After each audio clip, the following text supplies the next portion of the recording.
एकैछिन guys video चाहिँ अन्तिमसम्म हेरिदिनुहोस् है त। सबैलाई मेरो तर्फबाट नमस्ते नमस्ते नमस्ते हैन। आज चाहिँ 15 दिन च्यालेन्जको 10औं दिन रहेको छ।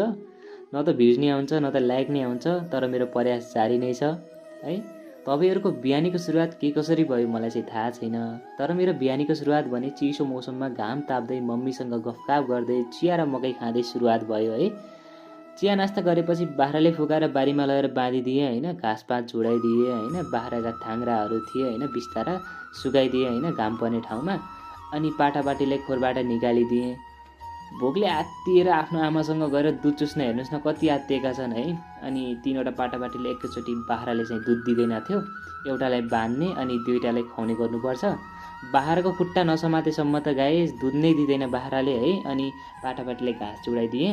घाँस जुडाइदिसकेपछि हैन म चाहिँ आफ्नो कपडा धुनु पर्यो भनेर पानी बसालिदिएँ।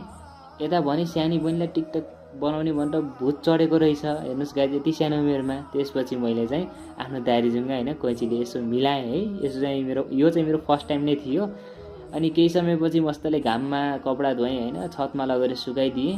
अनि छिमेकी भाइ आएको रहेछ, दाइ के गर्न लाउनु भएको छ भनेर। अनि मैले चाहिँ भिडियो बनाउन लाग्छु भाइ आइज यसो बसौँ भने हैन। त्यसपछि हातमा चिल्लो घसेर तल कोठामा गएको गाइस मस्तले निदाएछु है। त्यसपछि भोइस ओभर गर्न लागेको थिएँ। आजको भिडियो कस्तो लाग्यो तपाईहरुलाई है कमेन्ट गर्न, फलो गर्न चाहिँ नबिर्सिनु ल।